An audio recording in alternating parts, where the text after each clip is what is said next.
I understand. There is late in India, so if you want, we can crack on, continue.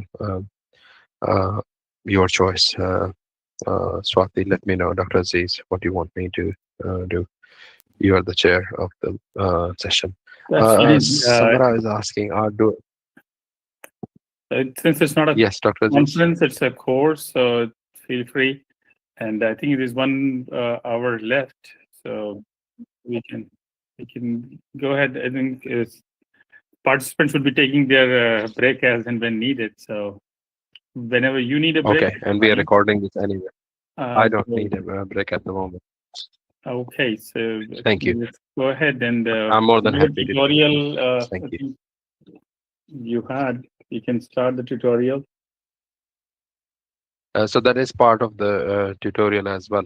I'm showing some omics studies that we have done in the lab. As such, I will not be asking any questions formally. So the exam will be tomorrow. So I do have access to that platform that was not working yesterday. So I might give it a try again as part of this. Okay. Yeah. So what we are trying to do in the lab now is trying to understand what sort of proteome is regulated by this factor. The problem is when you use RNAi, because they're coded by the same genetic locus, the same gene, sometimes it's very difficult to get specific sequences which will allow you to get rid of the one form and not the other. So at least now in the lab, we have established a system. It is very recent, just last month. And what we can do, this is a Western blot experiment. And what you can see here, we are able to do is to get rid of, this is a cell line that expresses both forms, full length and the variant. The variant is shorter, so it is running faster on the gel. If you get rid of the full length androgen receptor, you can see the full length androgen receptor is gone. The smaller truncation is not changed at all. Or you can get rid of the smaller truncation using a specific siRNA, in which case this band is abolished and there is no effect whatsoever on the full length androgen receptor. And the GAPDH is used as a control here. So we have now these cells. We are doing this experiment in multiple replicates with an intention to carry out proteomics analysis with them to understand what are the targets underlying the androgen receptor, but also androgen receptor variants. Good. So what we are also trying to do, I think I'll leave last half an hour for showing you that platform, and we can do some studies, some exercises like the one we did yesterday. If you have your laptop with you. So let me carry on for next few, I think 10-20 minutes, and then we can do that exercise as well. So what you're seeing here, I was talking to you about, is this paper that came. And this paper actually shows that there are mutations in individuals who become resistant to drug like enzalutamide, abiraterone. Both of them are second generation drug. So the cancer does not respond anymore. And they have found these new mutations. What they also found, and this is of course not surprising, that over 50% of the castration-resistant prostate cancer have the loss of the TP53, so they cannot really make p53 tumor suppressor gene. And on top, what they found is that there is a new mutation which was not found previously, but now with new treatments, we have this point mutations which emerges in the androgen receptor ligand binding domain. This is the location of ligand binding domain. So overall, there are plenty of patients that express these variants. 50 to 60% patients express both the loss of function mutations in p53 and gain of function, perhaps gain of function. We didn't know up until this point, but what we did is to introduce both of these mutations by getting rid of p53, knocking it out, and by introducing layering on, knocking in this mutation L702H in androgen receptor in prostate cancer cells. Have a look at the results. This is a wild type cell, you can say, the one which was used for the creation. This is a parental cell. You can see here docetaxel is known to kill them, highly efficient. What happens when you get rid of P53 and on top of this you layer on, you include this point mutation. These cells, now the student in the lab calls them C42BX. You can see here, this is all unpublished, by the way. You can see that these cells actually show resilience, they show resistance, and they don't die with incremental doses of docetaxel as the parental cell line died. So by having these mutations, actually the cells become resistant to docetaxel. And exactly this is the paper. This paper shows that these cells not only become resistant to enzalutamide and abiraterone, but also to docetaxel. So what we are able to do, what we have been able to do, is to show that these mutations actually emerge in patients. Which patients are these? These are the patients who become resistant to docetaxel. And basically, by doing so, we have created a new model of the disease. We've done some experiments in animals, and you can see here a very similar thing. These are preclinical experiments using the cell lines, parental or the new models. You can see here these xenografts, tumors grown on the back of mice subcutaneously. They respond to docetaxel and they die with incremental doses. But in the molecules in the AR where we have made those changes, they actually don't get killed by docetaxel. So docetaxel, by having these mutations, loses its efficacy. In other words, the cells become, by having these mutations, they become resistant to docetaxel. So one of the things we are doing, I'll change gears and tell you, unless there are any questions on this. So what we are doing in the lab is trying to take medicinal chemistry approaches, developing these new molecules. What we are also trying to do is modeling resistance, and how we are doing this is using genome editing, as I've shown you the example. So we've made this cell line already, and these cells also show similar behavior towards enzalutamide. The AR-LBD targeting drug is not able to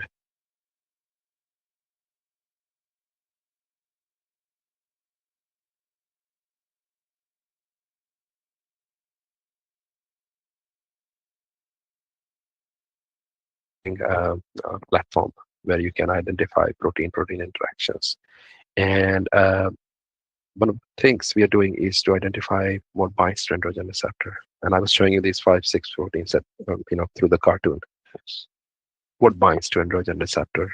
Well, what allows in the first place for anything to bind to androgen receptor? We have these proteins that bind to different domains of androgen receptor. We know some of them. Receptor is also undergoing some post-translational modifications. One most prominent one is phosphorylation. And as a result, there are lots of genes which are upregulated. We know some genes are also downregulated. Overall effect is growth. Androgen receptor activation, Samra was asking, what does it do in normal cells? It can reverse injury. Prostate, there is an injury in prostate gland, the androgen receptor signaling goes up. It can also cause inflammation, but in normal cells, it might actually help reverse the inflammation. And as we know, androgen receptor target genes can also be oncogenic. So if I show you this slide, this came from this Gunas Kandem paper from Sanger Institute in the last decade. Have a look at this slide. What they've done here is they have taken out different biopsies from the same patient.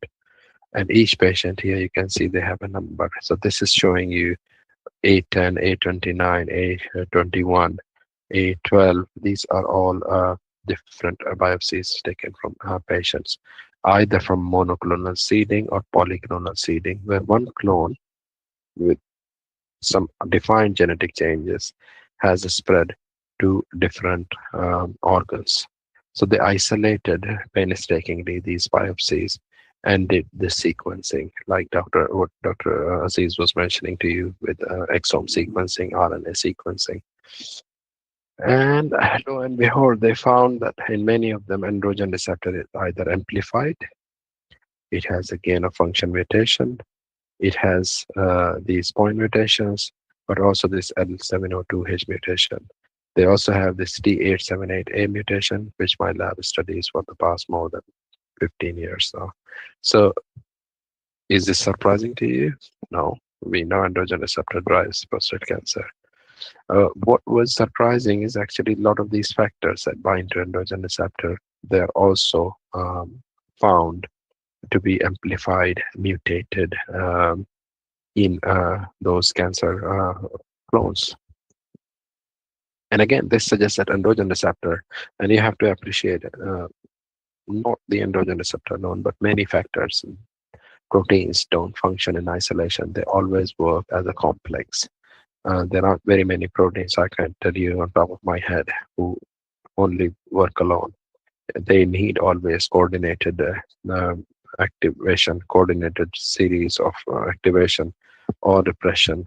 All the time, it needs other proteins that interact with your protein of interest. So you can certainly do this as uh, uh, study and isolate proteins using proteomics, proteins that bind to your protein of interest by doing something shown on your screen in a minute. Dr. Aziz,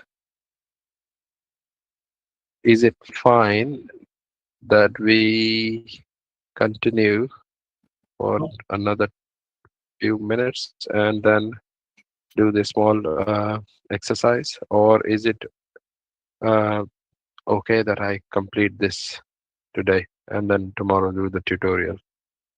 Tomorrow is a lecture, I think. Yes, Yes, tomorrow is a the tutorial. program What would you today. like? I mean, it's totally up to you. Whatever way is best for your. Whatever. Is it possible to Because do we a have time until poll? 6 o'clock I'm not. today, and So then we we are. have 50 minutes. Yes. Okay, that's good. Do you think we should do a poll, or shall we just continue? We don't have very many people today anyway. Yes, you can do a poll, and you can even ask them if they are ready to speak.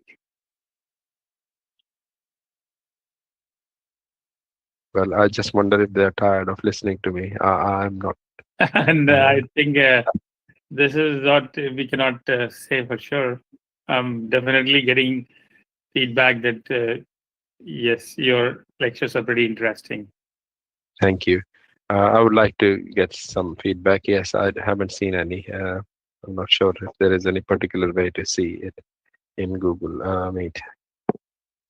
Okay, if that's the case, I'm going to give you some examples now of how you can actually, for your own research, identify potential drivers. And uh, I think this is something which is still quite interesting. Have a look at this slide. And what you see here is nothing new. I was showing you some Xena heat maps yesterday.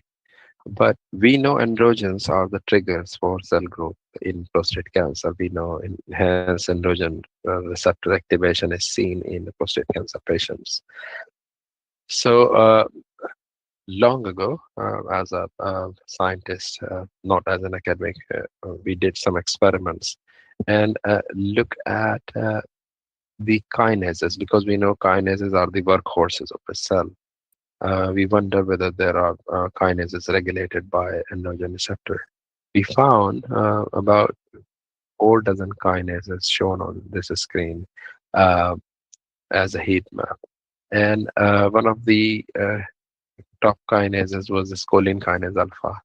And this is a time course experiment. So you treat cells at time 0 and then take the RNA out at half an hour, 1 hour, up to 24 hours, and see what is happening to the gene expression of kinases. And we found many of them are actually not studied very well. So this is something that if you want to study in your research, by all means do so. The choline kinase alpha was quite interesting. It is a metabolic kinase, and we saw that the increase after almost 6 hours, it goes increase in expression. So first thing first, what we did is to get rid of choline kinase alpha using siRNA. And when we did that, we found that one of the pathways which was badly hit by getting rid of choline kinase alpha was protein folding. And that was perhaps not surprising. And the reason was there was a paper from Oxford which showed that there is choline kinase alpha, even if it is not able to carry out its major function, which is to phosphorylate its substrate. If you introduce it in a cell, then it allows those cells to grow much faster, meaning it was oncogenic, despite not having the kinase activity. What we thought after this data came out that actually perhaps it is causing taking part in protein folding because these experiments were done in a prostate cancer cell. We thought perhaps choline kinase alpha activates and helps stabilize androgen receptor itself. You can see that we found when we use this is the data, original data that led to these pathway analysis data, which showed protein folding was badly hit by getting rid of protein kinase alpha, by the way. So we did test it, and you can see here we made some constructs, some cells in which choline kinase alpha can be, you can remove choline kinase alpha. There are two isoforms and you can remove these by simply activating the promoter of the to activate the hairpin. Basically this is particularly similar to doing sRNA, and what you can see here is that in both cases in two different cell types, what you're seeing, doxycycline can lead to decrease in the levels of choline kinase alpha. So we also looked at the androgen receptor levels, and have a look. The androgen receptor levels are also decreased in both cases. Uh, Choline kinase alpha, we did a trial, a colleague of mine, in patients. We were able to access those tissue pre and post androgen receptor inhibiting therapy. And you can see here the level of choline kinase alpha mRNA goes down in patients who were treated with AR inhibitors. You can see here very nicely. So this is equivalent to probably this data, which shows that the androgens activate choline kinase alpha, while anti-androgens suppress it. So we know at least there is an involvement of androgen receptor signaling axis in this. And what you can appreciate here is that when these cells were injected in animals, you can see here the animals which were given the doxycycline, their tumors actually shrank. It did not grow as fast compared to these mice week by week, in which the choline kinase alpha gene was not switched off by such RNA. It was on like it is here. And that tells you that preclinically, choline kinase alpha is a good drug target because by blocking it, you can actually compromise, you can perturb the growth. And all of this lies, this ability is to control the protein expression of androgen receptor. We did some co-immunoprecipitation biochemical experiments and proved that choline kinase alpha and androgen receptor are part of the same protein complex. And therefore, we established that choline kinase alpha is regulating the protein stability of the androgen receptor. We did further biochemical experiments as shown here, and you can see without a doubt that if you take androgen receptor protein and challenge it. This is a recombinant protein, by the way, expressed in bacteria and isolated. If you take androgen receptor protein and have a look, I want you to, this is a complicated slide. I don't want to take a lot of time on this, but have a look what happens. Every time you treat cells with trypsin, this is trypsin here, what is happening in presence of trypsin, and this is in the absence of choline kinase alpha, you see that the protein is decreased. There, the protein amount is higher. If you take higher levels of trypsin, so not 10 nanogram, but 100 nanogram, and challenge the protein, incubate it with your protein recombinant. You can see here very little protein is left. Of course, we're using a lot of trypsin. But in this case, there is a protection which is not seen here, thanks to choline kinase alpha recombinant, which this protein was incubated with. That you see that the choline kinase alpha actually protects androgen receptor from being degraded by a protease. So basically, we were able to establish this. We published this paper. I was the first and corresponding author on this paper because I steered the study. We published this in JNCI. If you want to read that paper, you can ask me for a reference. Good.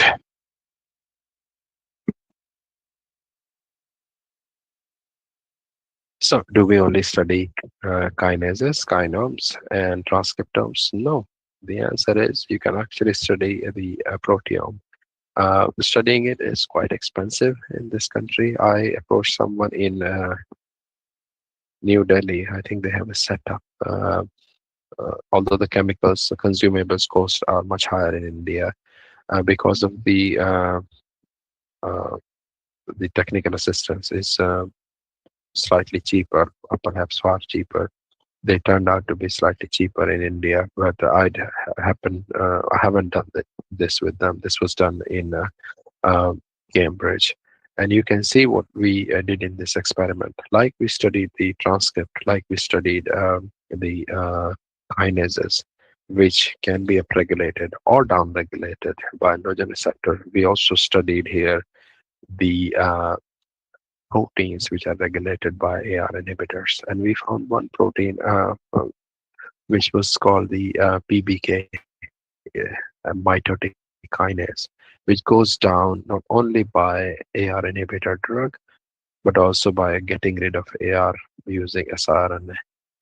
We did some staining using some human tissue with patient tumors or normal benign tissue, and you can see uh, these brown dots suggest that PBK is overexpressed in cancer uh, tissues compared to benign epithelia. You can see here. What we also established is that choline kinase alpha binds to the amino terminus domain of androgen receptor. This is a GST pull down assay, by the way. And it also binds to the ligand binding domain of the androgen receptor. Again, a kinase that can actually bind. So choline kinase alpha previously, this molecule, I haven't shown this, but it binds to the ligand binding domain, not to the amino terminus domain.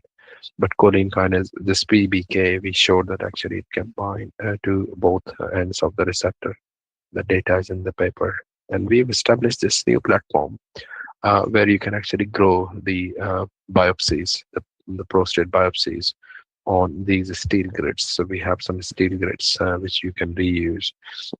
When fresh biopsies are taken out from the clinic, you can make the matrix that mimic the connective tissue, plate your tissues on this, and basically fill up to this point with the media and give your drug or your treatment to establish what is happening, to look for clinical markers, and have a look what happens when we give a PBK inhibitor.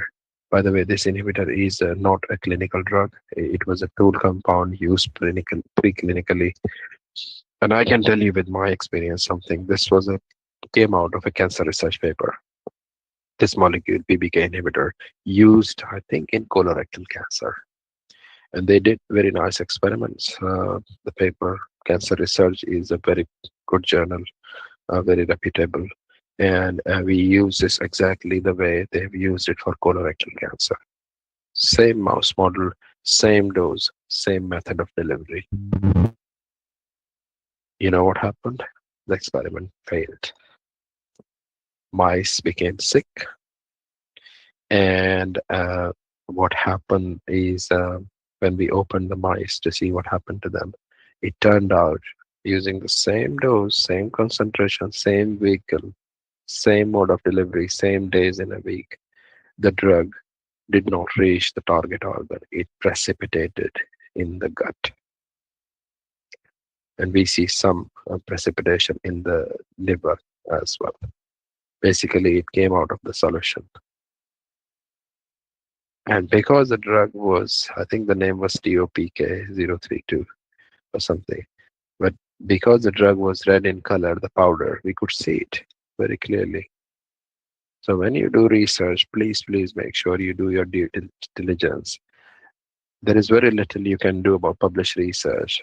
I mean, there are research forgeries, reports of people doing, you know, research which is not really done, research which is fake, research which has been manipulated. That experiment did not work. We used the same method, same company. We ordered the chemicals. So at least the good thing was that at least it was uh, soluble in vitro. We did not use very much drug, and you can see these effects you're seeing on key 67, which is a marker for proliferation, is through the treatment of this. It was soluble perfectly because we did not use very high levels. So I would suggest have a look. Make sure that the concentrations you're using, the papers you're reading, and the molecules that are there, are they going to be able to work or not in your models? So we were able to show that this drug is actually able to, let's see, the first author is a pathologist, and we were able to show in this paper that actually Ki67, the proliferative index is decreased when PBK pathway is inhibited in such cancers. So I gave you an example, the choline kinase alpha. I gave you another example, PBK. Both of them are androgen receptor binding proteins. How many of them are there? We basically are clueless at the point until we did this proteomics study. I think what we have so far discovered is just a tip of an iceberg. Uh, how many we have?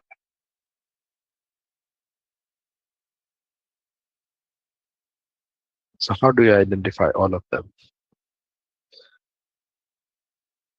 If not all of them, if you can identify through screens um, inhibitors, that would be a great thing to understand the mechanism of action. And these days, if you can go to some databases like PRIDE, so please note down PRIDE, proteomics dataset databases, you will find data from CHIP-MS experiment. CHIP-qPCR, you all know. CHIP-MS simply means that you can actually identify, you can chromatin immunoprecipitate, and instead of doing a Western blot like you do in CoIP, you run the samples into mass spec and identify through mass spec what your proteins are binding with. Exactly, this is something we did here using this technology. And this is CoIP part. I'm not going to go into the details of how you use antibodies to precipitate a protein. But what we next did is to run those proteins into a mass spec. When you're doing sequencing, you would do something different, especially if you're doing chip sequencing. You will, at the chip sequencing, you will degrade the protein and run the DNA into a sequencer to identify where your protein was binding. In this case, you're doing just reverse. You're degrading your DNA and running your proteins into a mass spec to see what proteins your protein is bound with. So that is something we did here and identified over 1100 proteins that androgen receptor binds with. So this is all unpublished. Please do not post this data. We found proteins that bind to androgen receptor in presence of the drug, and we found proteins that bind to androgen receptor, which becomes downregulated or upregulated in presence of a drug. We have, how many can we study? Not very many.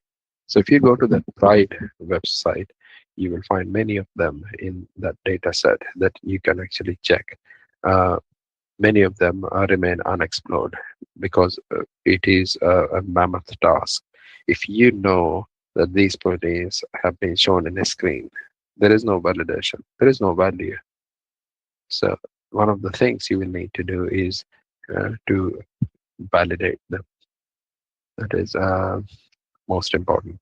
So with this, I'm going to, I can, in tomorrow's lecture, I'll show you some of the examples, but For now, I will try and access the GPA data set and show you what you can do with that GPA data set. So I'm going to stop sharing my screen and see if I can upload the GPR2 data set. Thank you.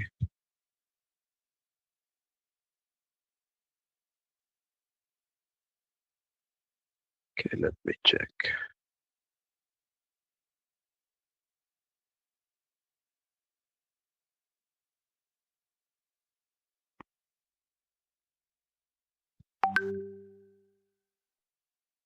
So that data set did not work yesterday as we were trying to access it.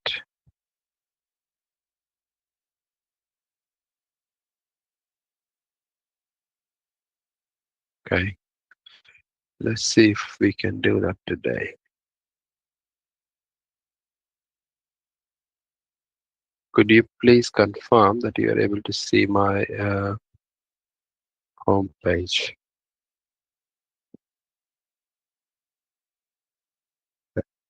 Okay, that's great. This is an excellent website. So far, I've only uh, use GPA2, but this is giving me now a new link to GPA3. Essentially looks very similar. I've not used this before, but let's try this. So if you remember yesterday, what we were trying to do is to see which genes are co-expressed, meaning they follow the similar expression pattern. If gene A goes up, B goes up. If gene A goes down, B goes down. And we saw this with an example of 4 or 5 genes which were going up with a smaller concentration of glucose, and they were actually going far, far up. Their expression was increased by higher concentration of glucose. That's fine. How do you recognize, identify those genes, first of all? The second is I gave you an example using Xena browser, and the example was focused on androgen receptor high expression, high prostate cancer patients have very high levels of ARID1 as well. And the A1PG was just reversed. There aren't very many patients who have high androgen receptors, but they actually have very low levels of A1PG. I hope you remember that. If not, I can go back and show you. But let's crack on with this analysis. So what you can do in GPR, there are lots of things. I haven't seen this before. They're saying this is new, which is fantastic. Uh, I will try and work it out what it is. They used to have something. So this is expression analysis. And within expression analysis, what I want to do is correlation analysis. I want to see the level of correlation. I have a gene and I want to know what is the level of correlation of these two genes. Are they part of a similar pathway? Can we establish this? Do we know this? And this is something that you can do using this platform. And they give you an example here. This is RB2, which is part of the HER2 family, and TP53. Now you can access any of the data sets. There are example gene sets here. There are also the gene B that you want to look at, whether there is any correlation or not, and the tumor types. So you can use all of this information and ask a question. There is gene A, there is gene B. Is there any correlation? This is particularly similar to what we did yesterday. So let's say if I type in here androgen receptor and type here ARID1A and ask the same question we were looking at visually in Xena yesterday, we can look at here. Have a look at this PRAD data set. PRAD is nothing but prostate adenosis carcinoma.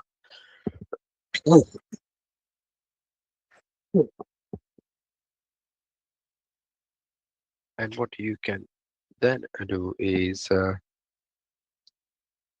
is that gone? And you can click, can you see that plus button? You can hit it and it will bring it here. You can remove these 3 data sets from the analysis. You only need PRAD data set.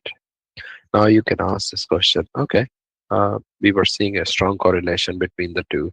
It may not have been a top correlation. So you might ask this question, okay, is there any correlation? Can you generate a plot showing the coefficient, correlation coefficient in Pearson? You can change it to others as well.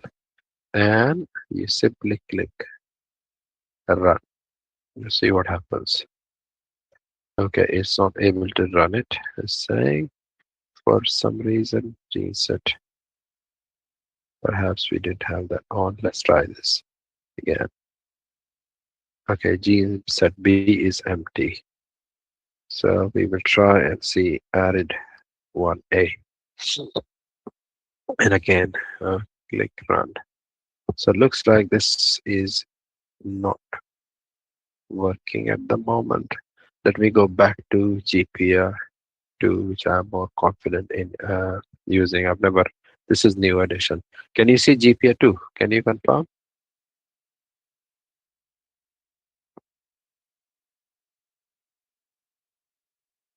GPR2 or GPR3?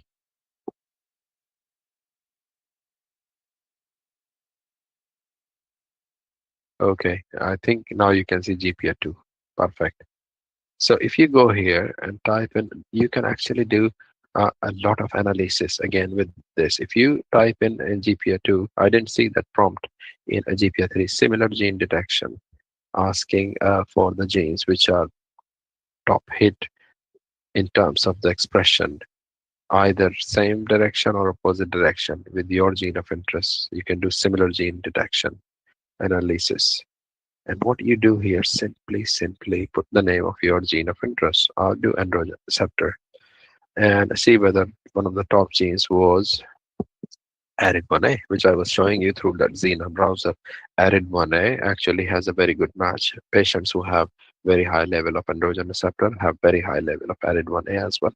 What about, let's see if ARID1A is one of those genes which will stand out in this analysis as well. So if I go here and type in the same, select the prostate adenocarcinoma data set and add, and then ask it to list all the genes. See if it can do that. Now it is doing something. You can see this is the analysis it is doing. It is trying to establish the transcript of those. This is again patient data, seeing patients who have high level of AR also have high level of this gene. It has already given me the results. So you can see here, this is the result of this analysis. And you can see many of them are actually not published data. We are working on some of them, not because we found them through this, but we later realized actually one of them is one that is shows the same expression pattern as does the androgen receptor. What do you see being the first one? SMC2. SMC2, it is telling me, has the highest score with androgen receptor, meaning SMC2 and androgen receptor are part of a similar transcriptional pattern. So if AR goes up in some patients, they have high level of SMC2. If there is no AR in some patients, they also don't have high levels of SMC2, but rather low levels. So this is good. You can actually go and have a look at top 20, the top 100 if you want. But what you can also do is this will tell you whether these they may be part of the same transcription complex. Remember, this is transcriptome data. So it may be both transcripts are up. They may be up. Why? Because they're both making a lot of protein and those proteins are part of a similar same transcriptional complex. Or maybe there is an upstream regulator which is regulating, which is enhancing the level of AR, but it is also enhancing the level of those genes, including SMC2, meaning SMC2 may be a sister gene of AR in terms that it may be a target of an upstream regulator. That is good. But if you are asked to develop a plot, meaning where you can see the correlation with the use of a dot plot, for example, or a bar chart or something similar, what would you do? So in that case, what you would do is you will carry out this correlation analysis.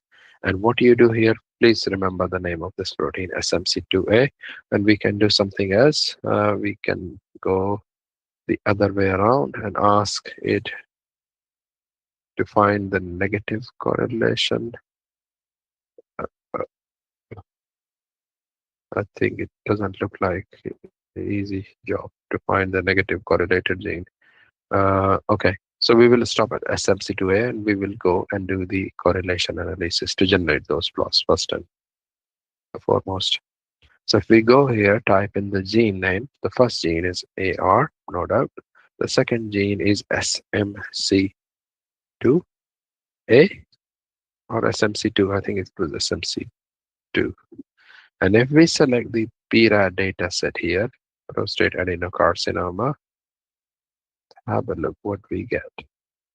And we want to see Pearson correlation plot. Let's see what does it plot.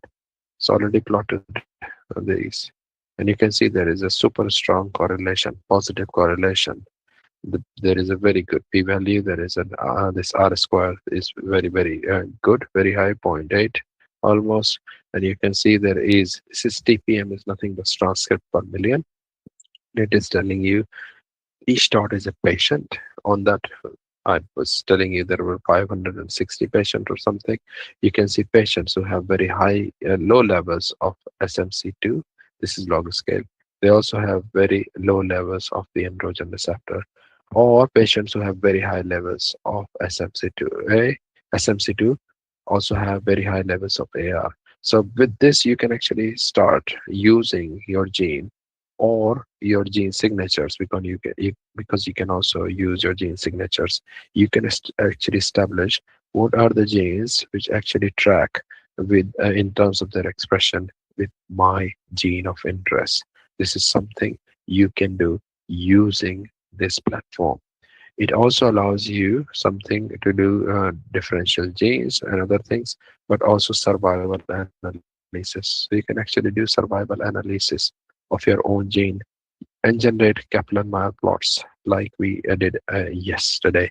I showed you some Kaplan-Meier plots of breast cancer patients who have very high, or they have metastasis, they have levels of hormone receptor, they have presence or absence of HER2 receptor, for example.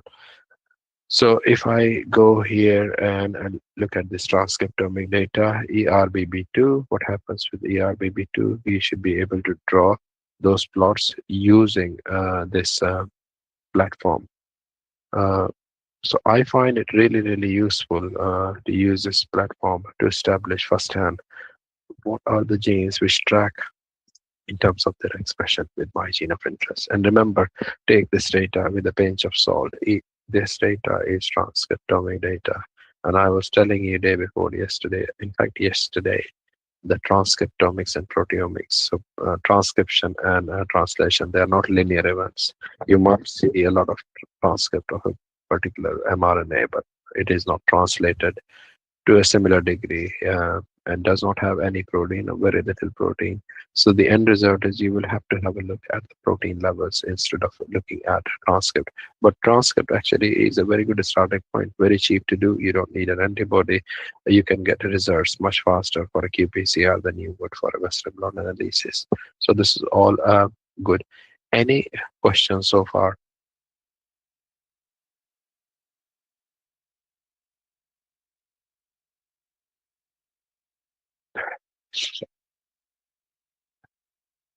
So if there aren't any, I will show you this SMC2 now. You can visualize it in the Xena platform. Remember, let's go back actually. If I am here in this platform and you take a look at two top genes, which show similar gene detection, which means similar expression pattern.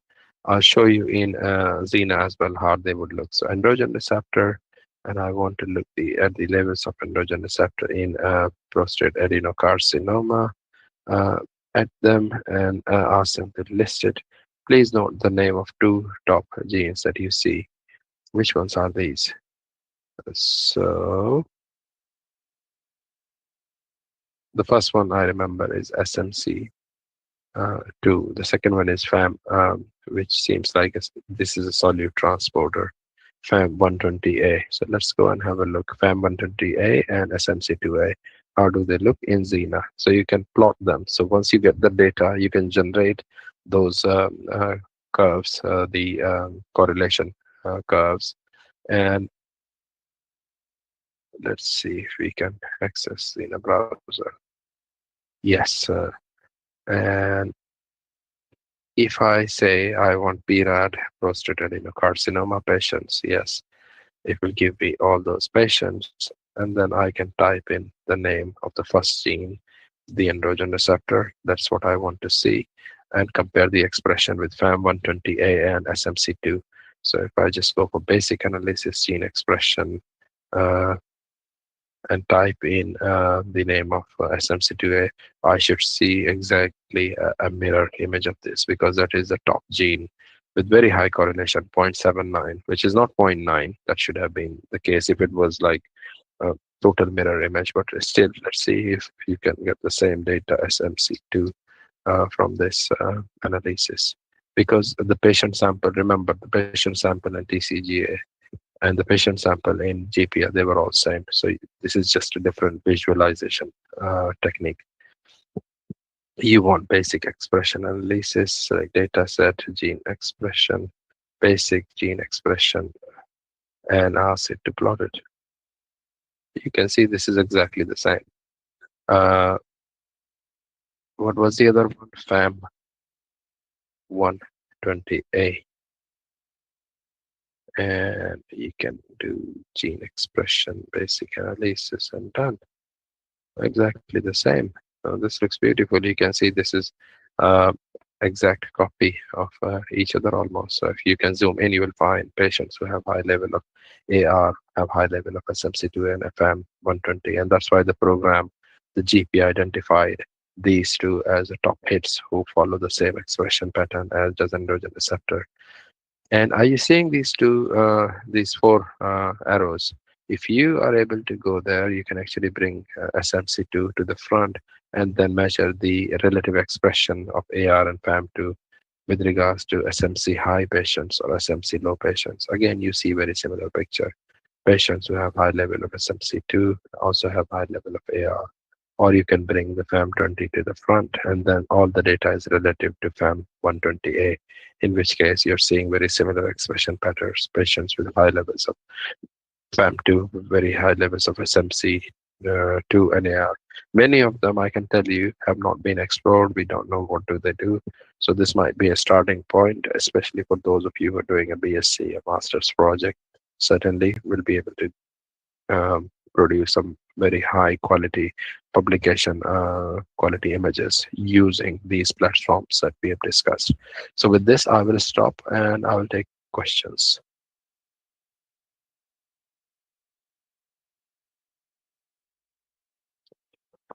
Are there any questions on this?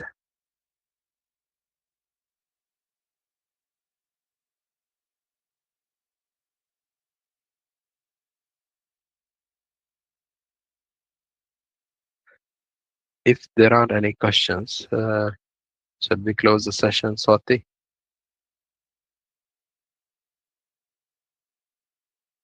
Yeah, happy to wait here. Okay, yeah, let's wait. So let's stop my share, screen share anyway. Uh, and feel free to ask me any questions that you might have.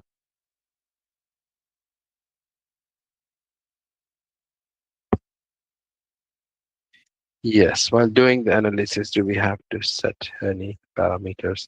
So most of the things, I think they work by default. You can certainly change the axes and few other things. You can also, I should mention, both in GPA and in Xena, you can actually, for free of course, you can actually input your own data to do such analysis. Some parameters are set, you cannot change, but others, like for example, zooming in on particular subsets, you can certainly do that. It gives you all the functionality that you need in order to produce publication quality images. I hope that answers the questions. Um, any other question?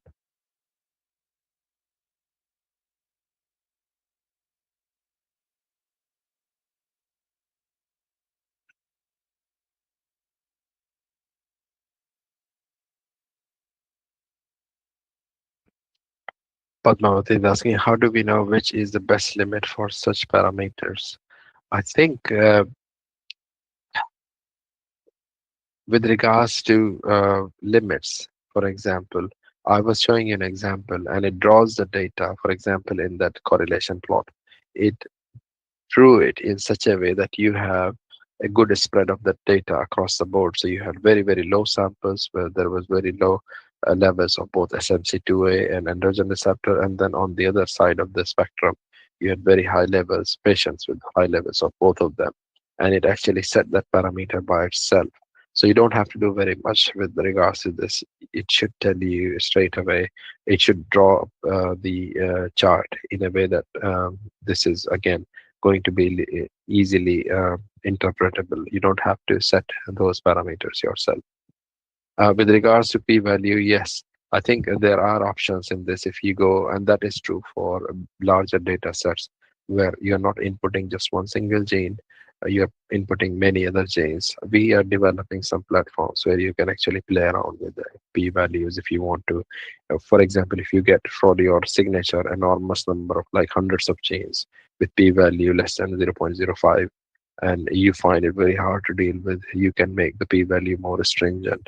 So for example, 0.01, for example, to get a shorter set. So that is something you can control. In some of these, as I mentioned, in others, it is not possible, like the one we are developing here. It is quite possible, but that is for a separate application.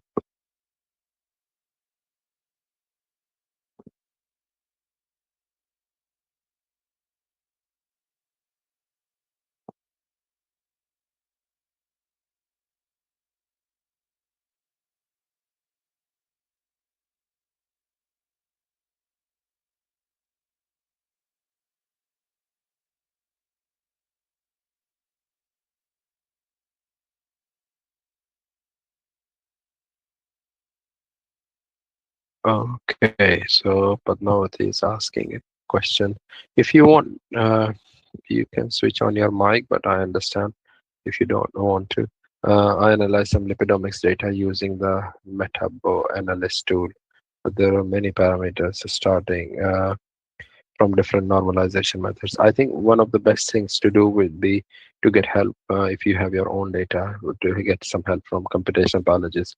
I should tell you that if you're using some of these platforms, omic platforms, to generate, for example, metabolomics data, best thing would be to get help from the platform itself. If you have some pipeline which has been established through some computational biology collaborations, they will be the best people to guide you. For example, when we are doing experiments, I'm a biologist, pure biologist, wet lab scientist.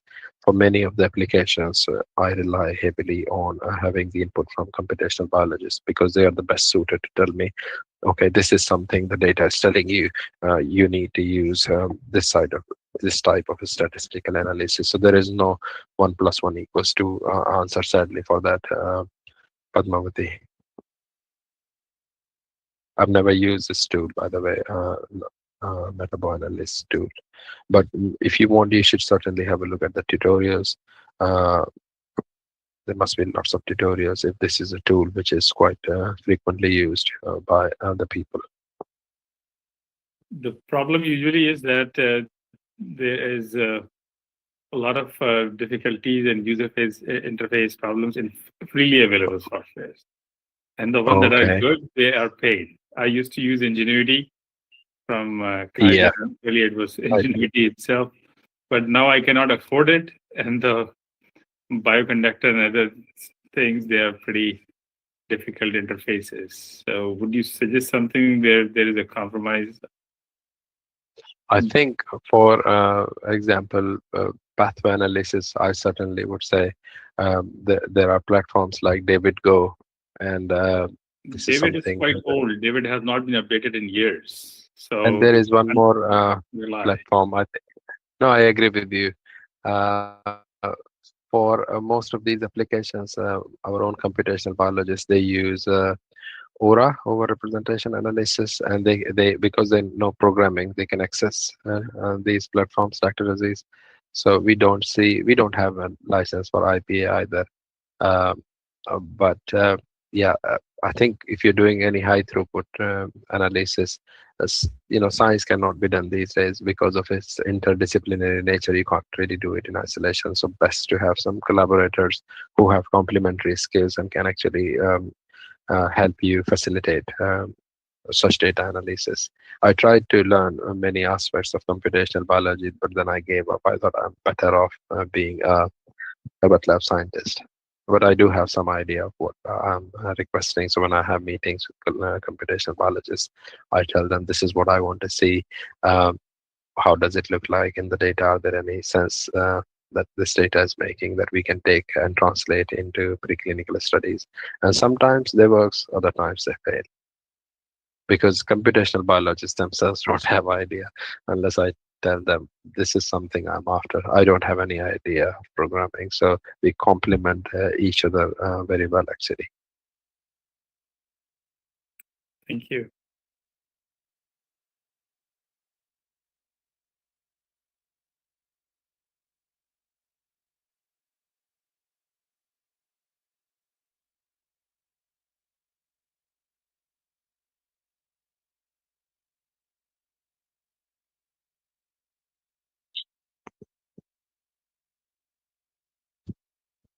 Thank you everyone.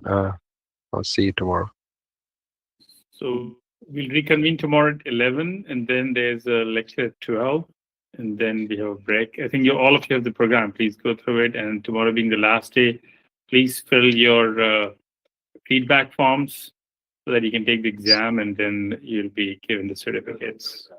So Padmavati is asking Dr. Azhar what is going Okay. to be.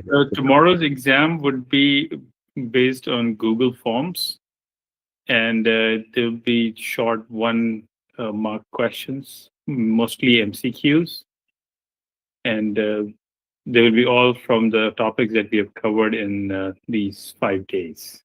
100 MCQs Yes, and we'll try to in give one them hour. slides as well. 1 hour time in 100, but they are doable in 1 hour. From our experience last time, yes, there was plenty of time left. Okay.